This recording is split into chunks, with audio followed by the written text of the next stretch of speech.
How I tricked my snobby cousin into praising toddler art.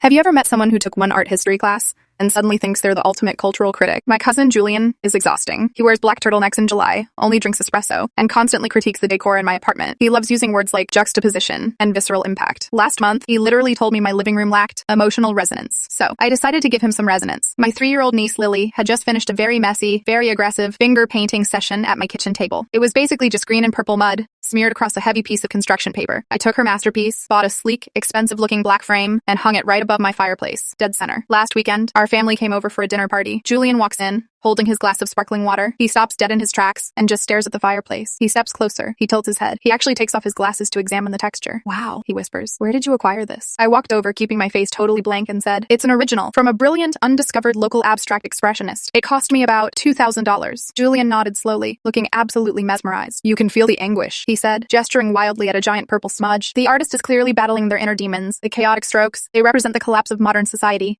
It's raw. It's sublime." My sister, Lily's mom, had to run into the kitchen so she wouldn't burst out laughing. I let Julian admire it for another 5 minutes. Then, I pulled out my phone. "I actually have a photo of the artist at work," I said, handing him the screen. He looked down. It was a picture of 3-year-old Lily, covered in green paint, eating a fistful of spaghetti while slapping the paper. Julian went completely silent. His face turned the color of a ripe tomato. He handed my phone back, cleared his throat, and whispered, "Well, she has a very bold sense of color." He hasn't critiqued my apartment since.